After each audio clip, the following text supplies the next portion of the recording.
yokubana akathumelanga ezaphopi into yokubana mazizosinika imithetho. Okay. Kungoba mfethu kaloku umuntu uThixo nje besinikile umthetho wakhe. Umuntu othunywe nguThixo sizombona kuba esenza le mithetho kaThixo. Ipopu ke ichasene nemithetho kaThixo. Okokuqala ipopu ithi abantu mabavuma izono kuyo. Yokuqala nje bonke abantu ngumdali ngalo. Akathunganga ngumdali. Okwesibini upopu lala nabafana. Yabonakala lo nto leyazi nemithetho yakhe. Yeah, let's do it. Uyibona le mithetho. Ebeke ngikubhe ngo 2006 phakathi kwa 2006 no 2007 ebekade ingqanga emapulangeni uPope eyophendula ngalonto lonto yayayazwa iRoma yathula asiyazi iphelele. Okwesithathu iPope ayifundisa abantu ngomthetho kaThixo. iPope ifundisa ngomthetho waseRoma. Umthetho kaThixo umthetho kaThixo ni apply eRoma la mithetho lesho. eRoma igcina lo mthetho. Kwazi kanjani? Ukuthi okokuqala futhi wapho uthi uze ungenzi imifanekiso eqingqwayo kwiqubukela. eRoma kwenziwa izityatho eziqubukelwayo. Akwezimathixo pha yinto ebonisayo. Uthi ungenzi umfanekiso wento eqingqiweyo nobibunjiwe uyiqubukele. eRoma ziyaqutyudelwa izityatho sithiwe.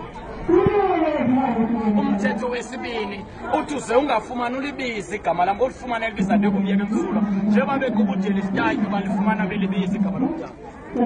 Owesithathu uthi uze ungabi nathixo bambi ngaphandle kwam. Bazenzela izityatyo bayazinqula bathi ngothixo babo. ya. Owesine umthetho uthi wokhumbula umhla wesabatha uncwadisi. iRoma yamisa usuku lokuqala lweveki ecawa uba abantu mabayicawele yabayekisa abantu bangomhla wesixhenxe mabaphumlo njengomtsho ngomdala. Zonke icawa eziphezu komhlaba zezaseRoma. icawa yokuqala yafonywa nguConstantine the Great owayelawule ngumlawuli waseRoma. Wadibanisa inkolo eyayikhonza ilanga nenkolo eyayikhonza inyanga wayisidibanisa wenza inkolo enye kwakuyi-25 Disemba. Njengoba 25 Disemba kuthiwe kuzalwa uYesu hayi kube phume esizalweni so 25 Disemba kuthiwa yiMary Christmas. Mary ngumtshato, Christ mthanjiswa, masi iqokelele abantu.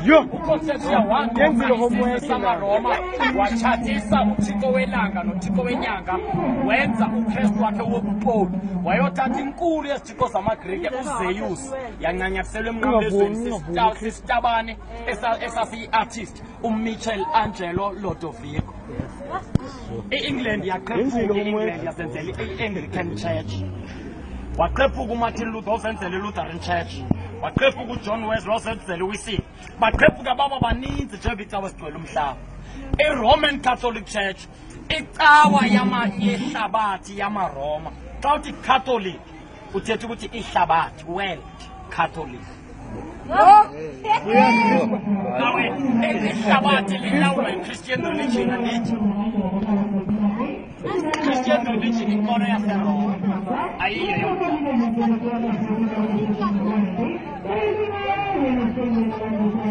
Abesebiyavotwa ke phakathi ababekhonza ilanga babephumla ngomhla wokuqala weveki elithi Sunday.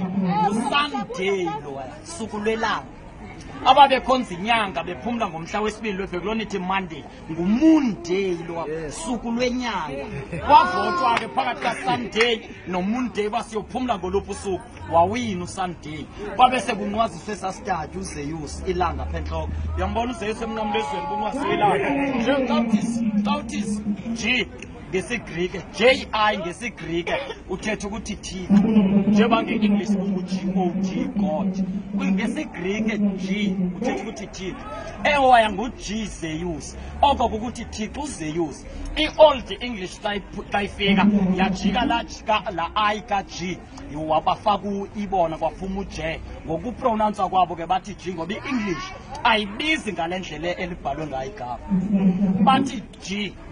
Bayotshintsha la Zeus bakhupha u-E kwasala u-Z-U-S. Sikuse kunguZeus.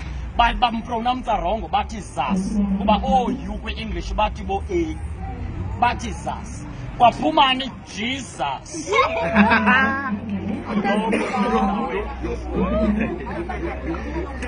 Thini ke singakhonzi? Kuthiwa ngoku kuthiwa ngeke nitshintshe inkonzo le niphume kule nkolo enikuyo yobukhoboka yemali yasekuthinjweni kwamaRoma nibuyele enkolweni yenyaniso engakhuphisa imali eyomdala uba kugcinwe imithetho elishumi kushiywe izinto zehlabathi kungalandelwe izinto zivona emhlabeni masike silandeleni inyaniso. Ngeyiphi le nyaniso? Inyaniso lo mfowethu ukuba wenze komnye umuntu oyothanda xa kusenziwa kuwe ungayenzi into emntwini ongekuthanda xa kusenziwa kuwe. Ufuna uqonda lo abantu abakuthandayo kuphela uthande nabantu abazintshaba zakho usikelela abantu abakuqalekisayo uluthando utshaba lwakho njengozithanda wena uqobo ube sozogcina imithetho elishumi. Zikhona sekhona ezenkonzo zinjalo kweli xesha? Ukhona umuntu hayi yonkonzo enjalo ngumuntu onjalo funeka nawe ube ngulo muntu onjalo. Sawusiphume ezinkonzweni ngoku. Phumani kwezi nkonzo zendonga nithathe inkonzo yasengqondweni yokwazana noThixo. Andithi bra wena ungumntu uyazana noThixo wena awugqiba uhambe enkonzweni usazana noThixo. Inkonzo yatsho futhi inkonzo into ekuwa apha emzimbeni oyiphilayo into efana negazi igazi alihambe igazi into elapha kuwophila enzile homework le siswa mamela mfusisi uyabona imizwa hormones feelings zomzimba hormones i-feelings awuzihambi into elapha kuwe oyinxibileyo ebubomi bakho nokukhonza uThixo into elapha kuwe oyinxibileyo ebubomi bakho kunjalo ukhonza uThixo. Ukhonza uThixo ayikuba mani yongena kulaa mnyango ngosuku oluthile. Ukukhonza uThixo uba uhlale enyanisweni ungaguqi enyanisweni ungashenqi enyanisweni uhlale enyanisweni kukhonza uThixo. Ilizwi likaThixo ke liyinyaniso. Imankosi yam ndicela ubuza ubuthe mosi wena xa uthetha uthi wena uyahambisana uyakholelwa kule nto ithethwa iBhayibhile? Ayo bakuke eBhayibhileni ke phaa eBhayibhileni njengoba ukholelwa nje kukho izinto eziyinyani nezingeyonyani. Imake le nto uthetha ngayo ubhalwe ngumntu mosi phaa eBhayibhileni ikhona indawo ethi uba ngaba uyayisa kakuhle kwiBhayibhile ikhona indawo ethetha ngomfo kuthiwa phaya nguKornile eBhayibhileni ithi lo mfo wathi yena wanesigqibo sokuzawuhlala endlini yakhe yena aliza abahlweni enze yonke into kodwa ithi iBhayibhile kwafika isithunywa kulaa mfo zamolathisa indoda ngoba ithi iBhayibhile ndithuma umuntu endimthatha kwaphakathi kwenu uba anikhombise indlela ndithuma umntu ndimthume ebantwini ithi iBhayibhile. So lo mfo wahlala ke nekule ngqondo yento yoba mna ndenza le nto ithethwa ifunwa kuThixo ndiliza abahlweni ndenza yonke le nto. Kodwa ithi iBhayibhile kwafika isithunywa kulo mfo sathi ndoda amalizo nemithandazo yakho ahambile zasisikhumbuzo emehlweni kaThixo kodwa wena ngoku vuka thuma amadoda abe mabini ayeyonke ubize eze uSimon Petros ondlu ngaselwandle ongumsuku wesikhulu uzaxelela into ofanele ukuyenza. Uyayiva le ndawo ithola uthini kuloo ndawo? Nyaniso lo nyani wafika ke uKefas wamxelela konke ukuba makakwenze kodwa akamkhombanga ecaweni wafika wamxelela nje bakholwa basho babhaptisi babakuphelele kanjalo. Wena ulwana nento ezicawe nento elwayo kwenza izinto zomntana icawa sesikarhulumente.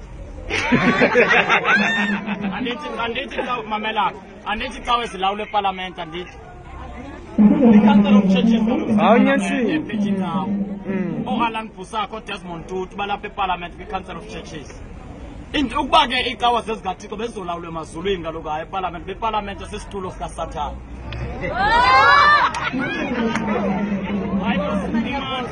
Unyanisile lezi zithi abhothani unyanisile lezi zithi abhothani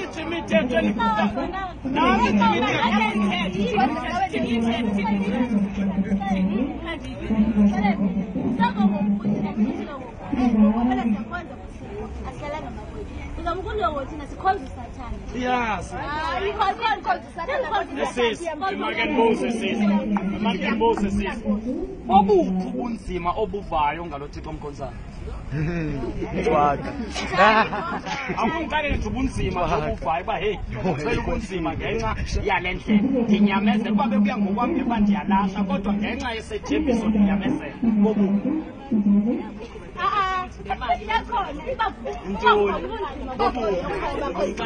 Izilingo. Mama awukaniphenduli. Ngizawukunixelele ubunzima obufumana kule ndlela uyihambayo. Okay, kule ndlela. Yintoni kaloku anisixelele yintoni ubunzima bale ndlela nihambayo? Yintoni ubunzima bale ndlela nihambayo? Christian religion akho bunzima kuthweleyo. Ubunzima bokuqala ngabantu abafana naye bafuna sijike. U-Christian religion nje sihamba ku-freeway nje siyehlela zithi. Akathi ijoke yakhe ilula kanti. Kaloku nami nje siyanibona Christian religion abukho ubunzima enukuthweleyo. Ukukhonza uThixo ne akufunekanga kanti ube khona izilingo akufunekanga zibele challenge zihamba ke mabusa bemu akufunekanga noba uba nazo nomuntu ongamkhonzi uThixo izilingo uyabhekana nazo. umuntu ongakhonziyo noma mkhonzi umntana uyabhekana nezilingo. Wonke umuntu akekho umuntu xa ulapha phezu kwehlabathi yazi bezilingo ufeyisana nazo. Ave ndiphezu kwale ndlela yokuba anike nibheke le nkolo enikuyo yeChristian ukuba ingaba iyahambisana nelizwi likaThixo. Kuba uthunyana kaThixo ihlabathi liyonithiya kuba lathiya mna. Ukuba mna ihlabathi lanithanda nani liyonithanda. Okwesibili uthunyana kaThixo obabukumkani abufani nobehlabathi. I-Christian religion isebukumkanini behlabathi. Right, ihlabathi intoni? Lulawulo oluqhubekayo. Kuba silawulo. Ya olulawo oluqhubekayo lulawulo lwehlabathi lukaSathane. Ulawulo uSathane apha emhlabeni. uThixo yena kuze simfumane funeka ke ngokwazi azosilawula siye kulawulwa lihlabathi funeka sithini. Kaloku uzothuma umuntu. Noba uYesu uyeza. Uzothuma umuntu ne ngaba abantu basithumela ecaweni ke Nangu uYesu kwenisitongelayo kuthi.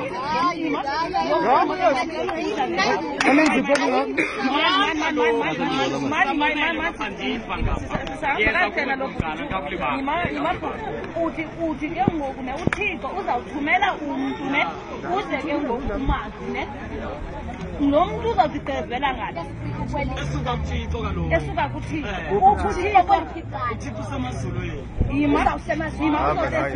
kaloku wehle emazulwini wesemhlabeni wazoba ngumuntu ebantwini wabonwa ngubani baba wafikela kubo bambona abangobani abantu abangobani abantu xa kuthiwa abantu akabazi ke nyange wengekho nayo awusibazi kaloku amagaba abo sisi hayi noko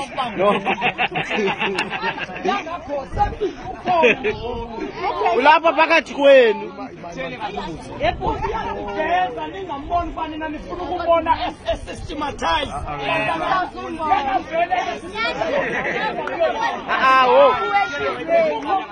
ngicela umphendulela bethu nani mamfowethu yasimosha ayikho endiyibizayo kana uphi lesitsheni wala icawe kaloku akavumi ubana uzibheke ezicaweni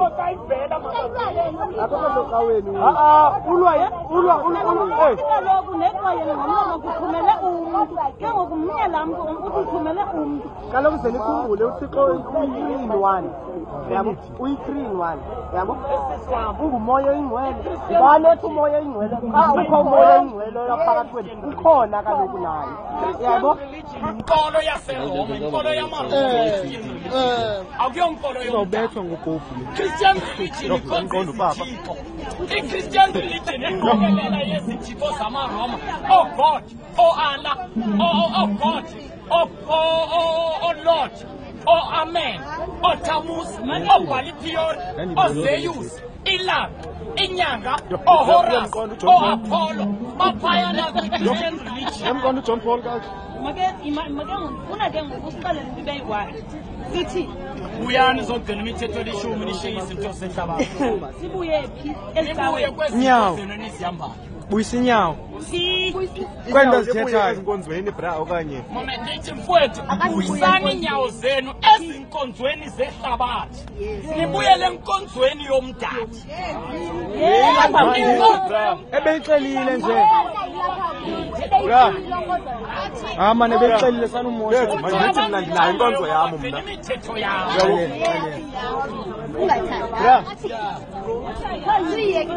Sabatha mfowethu Sabatha iqala ukutshona kwelanga ngolwesihlanu iyophela ngokutshona kwelanga ngomgqibelo. Kuthiwe uphumla wena nesitaka sakho nesicakakazi sakho nonyana wakho nentombi yakho nenkabi yakho neesile yakho nowasemzini osemasangweni akho aphumle. Ungawubasi umlilo, ungathengisi, ungathengi ngomhla weSabatha. Luphawu lwabantwana bakaThixo noThixo waphumla wathi nathi sesiphumla. Isabatha nini? Iqala ukutshona kwelanga ngolwesihlanu iyophela ngokutshona kwelanga ngomgqibelo. Ngomgqibelo kufuneka No, Friday emnandi kangaka. Thixo, Friday night. Friday night. Msanazi, umbuzo. Ibini imibuzo endinayo. Zawakho, ndifuna uba usixelele nje uba njengoba nje kuthiwa wadalwa umntu wokuqala emhlabeni wadalwa kwakunomyezi edini. Kuthiwa yonke le nto sesikule ngxaki yongayazi noba masithini kangokutsho kwakho ngoku. Le nto yonakele edini. Ndingakusinike umkhombandlela uba kwenzeka ntoni because kuthiwa bekufanele uba sikweyona ntlalo intle ngekomeko kaThixo. Uyaqonda? Into kunayo ke kwathi ngenxa yokuba uThixo wabeka umntu emyezweni wahendwa inyoka pha unosinika umkhombandlela ngoba sesikule nyutu-nyutu nje le nto ukuthi iqalwe emyezweni we-Edeni. Kakusinike phaa kwenzeke ntoni phaa. Ngoba umntu akaphulaphulanga ilizwi lomdala. Umdala umntu wayemxelela ukuba aze angasibandakanye noSathane elulawulweni lwakho uSathane. Umntu angaphulaphula wasibandakanya noSathane elulawulweni lwakho. Xa kuthiwa ungadli emthini ophakathi nemthi lulawulo. Umntu wathi uSathane xa ifika emthini singakha ulawulo oluyoba ngaphezulu kunolawulo lomdala. Umntu wakholwa yiloo nto waqala kuSathane wamsebenzisa. Imani, ucela ubuza kuqala mna ngutata ubani lo sithetha naye kuqala? Igama lam nguSipho Senkosi. Fani. Phika lo. Khala abazali, ikhaya lam lisemazulwini andinalo ikhaya lemileyo. Oh, siseka nyandi. Mhlekazi, Mhlekazi uzalwe ngovunyana. Ukuzalwa kwale nyama. Uzalwa kwale nyama noba ukuzalwa ngokutsha komphefumlo. Uzalwa kwenyama leyo. Uzalweni ngovunyana. Inyama yazalwa ngo-1978. Uzalelwa Bizarre. Okay. Abazali bakho bapha. Abenyama abazali. Abenyama. Okay, kwa Emanini. Kusho ukuthi ke iziduba sisibiza ngoba umdala kasivume sisibiza.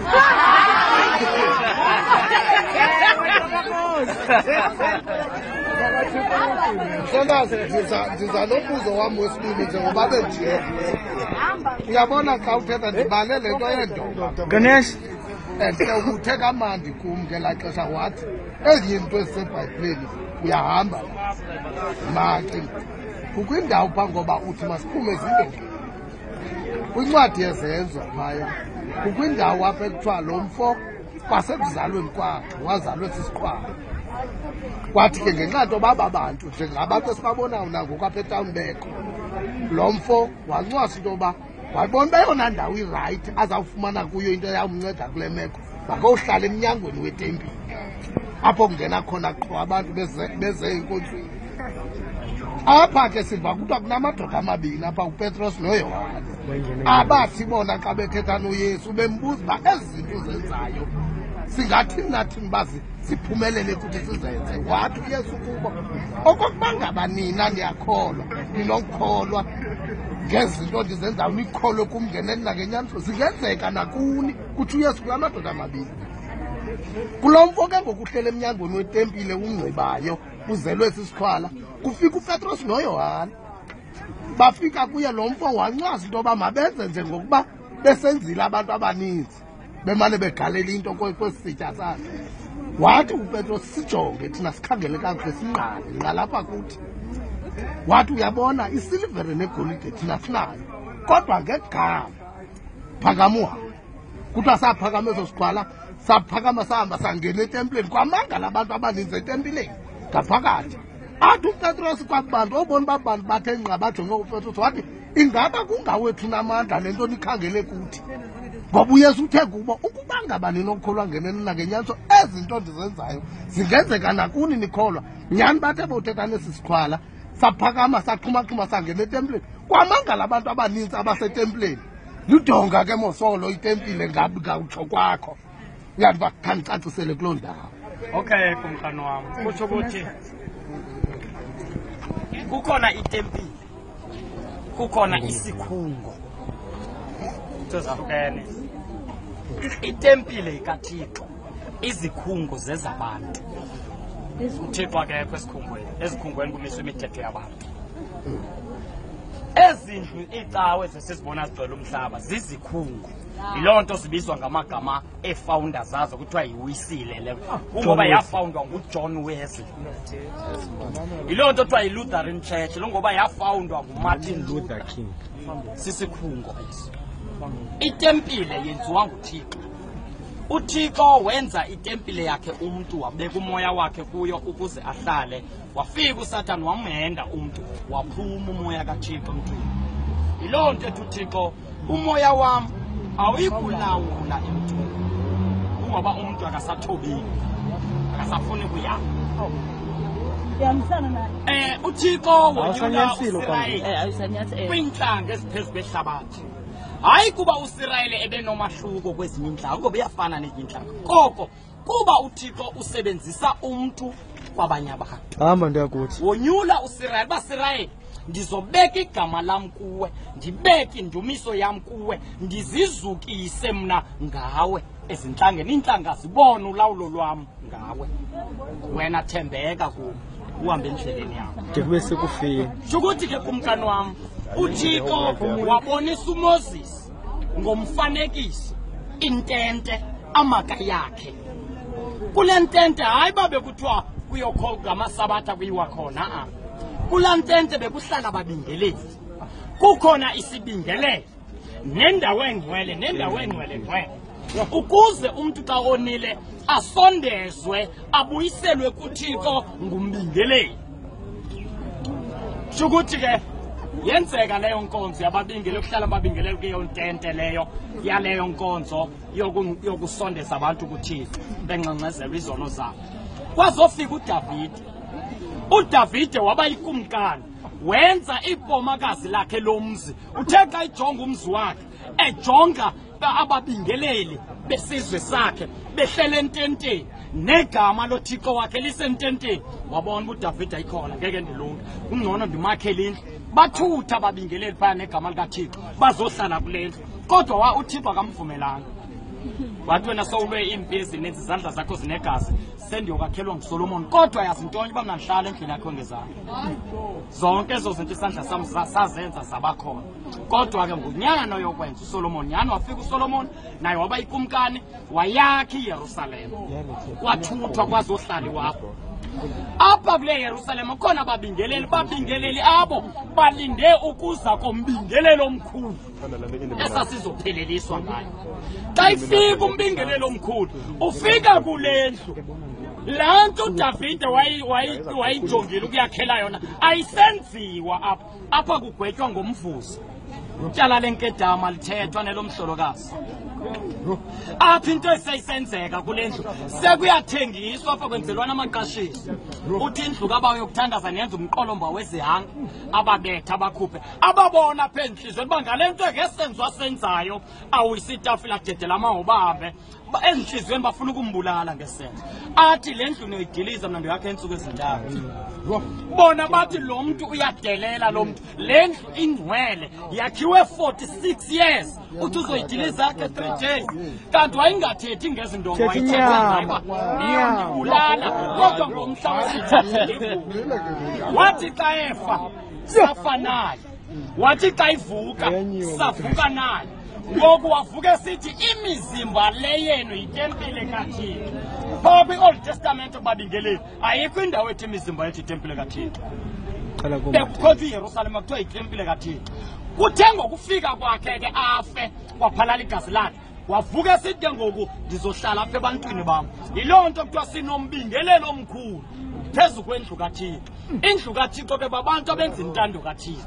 Kukhona umbingelelo omkhulu ke owayithatha inkonzo yababingelele eYerusalema wazoyinika thina wayithwala emagxeni akhe wasithenga ngegazi lakuba nathi masibe bababingeleli kuThixo kunye naye. Hayi undiphendule kulo mbuzo wam wesibili. Hayi ulwazi olungakho lithatha phi wena? Sokothi mfowethu olwazi ayilolo lwakho. Akundimi lwathetha. Ubani? Hayi nguwe. Yakaba uphezu kwakho. Hayi man.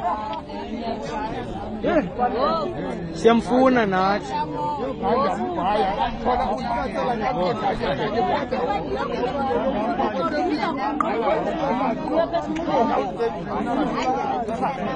Sanukubamba isandla msinya. Sanukubamba isandla msinya. Yes, asisi ngicela ukuphendula lapho sisi. Ngathi ama ndiqale ngikhawule ngapho. Sisi wami. Kwathiwa sisi wami womahlukanisa kanjani umprofeti wobuxoki kwenyaniso? Kwathiwa ubahlukanisa kanjani? Hakuba kuwe kaloku ize nawe nje idanga nami. Ibeke isithebeni uyisike sisi. Usunikeza umuntu ayisike. Mamela ke sisi. Umuthi waziwa ngesiqhamo sawo. Awunofumana i-orange emthini we-apple. Ngeke bensele. Sisi wami unentetho ethi isiziba isiziba siviwa ngodwa. Awuvule ngapho. Okay. Isiziba sisi wami ngamanzi akudiphu ekufuneka uwawelile. Udondolo yinto. Kufuneka xa uwela uvuba kuphi apho usike khona. Apho kungathi akusikanga ukwazi ukunyathela ukuziwelela ngaphesheya. Uthuthi ke sisi wami isiziba esi ngumshumayeli. Udondolo umoya kaThixo. Umshumayeli lo mcikide ngomoya kaThixo bengaba ezindaba azithethayo zisuka kuThixo nani ukuba zisuka kuye. Ingxaki xa ungenawo umoya kaThixo ngeke ukwazi ukumcikida. Ufana nomthi ongenayo sisi wami ithebhulu. Uyabona umthi ongacenanga xa kuvela umoya ngapha ulalela ngapha. Xa ujika umoya ulalele. Xa ujika uvela ngapha ulalela.